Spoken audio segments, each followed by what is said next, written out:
Game after game, we try to challenge ourselves. For Detroit, we wanted to, first of all, to write a story that would be incredibly bending, which means the most non-linear story that we've ever created.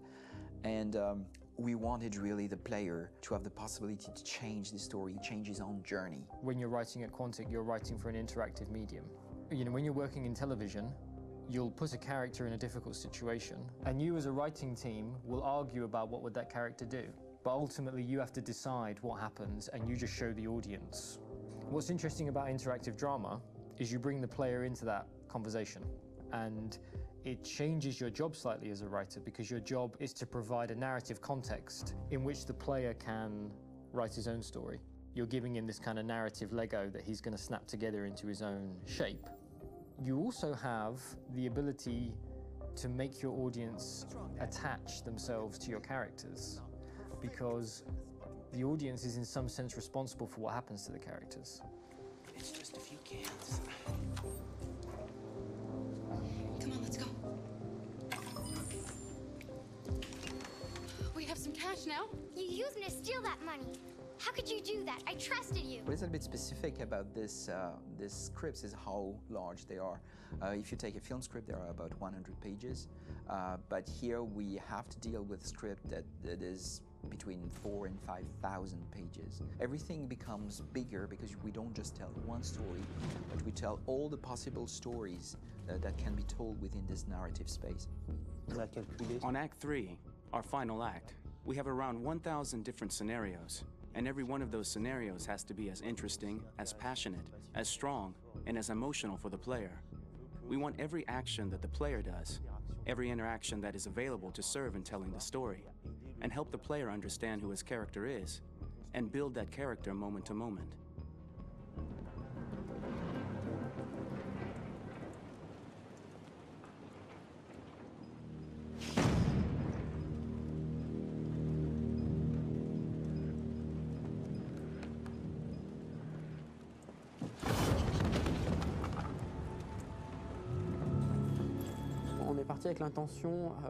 We started with the intention pretty early on that we would never lie to the player.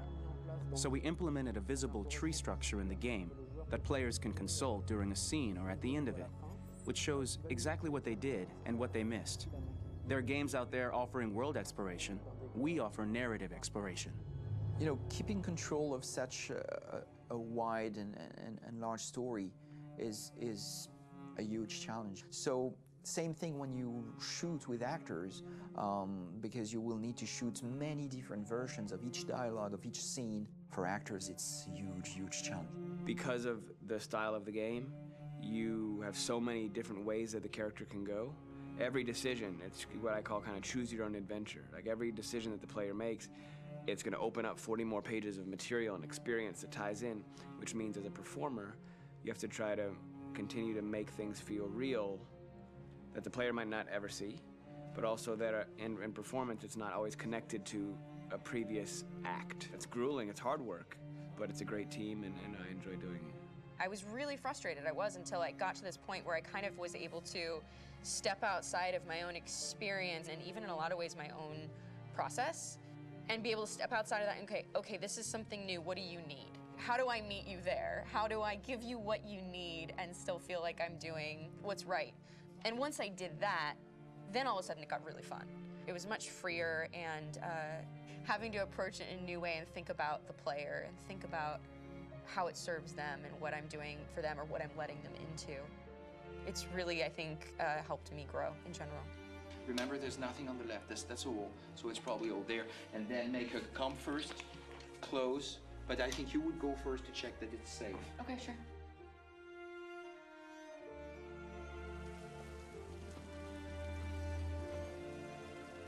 The most enjoyable thing about working in performance capture on this kind of project is that if I shot a film, I would get to do one of these endings. I get to do so many different things as Connor.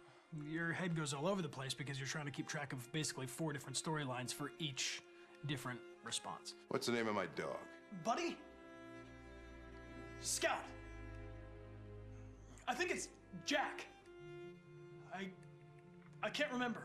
So I worked with physicality a lot because it was a good way to anchor myself in these different rings of the tree. As the story grows out, I know where that is physically in my body, and then I can switch more continually on set, and it'll be entirely up to the player to determine what order those things come out and what they look like from a distance. Like if you're playing through it, the culmination of all of that will be their version of Connor. I'm faster than you, and I don't feel pain. You don't stand a chance against me. Listen, asshole. If it was up to me, I'd throw the lot of you in a dumpster and light a match to it. Tourner les scènes d'action à... Shooting action scenes at Quantic Dream is a real challenge, because these are scenes where the storytelling has to continue. It's not an action scene just to have a dose of adrenaline. The stunts have huge consequences on the rest of the story. It's really a moment where we implicate the player and tell him that the choices he makes during an action scene will have a direct impact on the evolution of his story. Mon plus grand défi sur Détroit aurait... My biggest challenge on Detroit has been managing the large number of animations that we received from motion capture. Detroit features more than 37,000 animations, which is a huge amount to handle on a daily basis. Donc il faut prendre conscience que... You have to realize that the player, in his first playthrough, will miss certain scenes.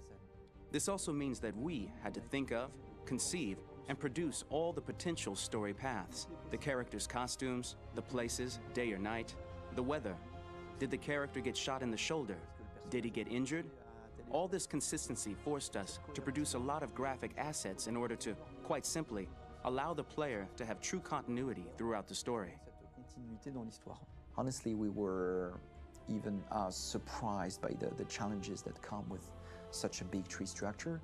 And we did our best to guarantee quality across all the game and make sure that whatever path you choose within this narrative space, you will have an equally good experience.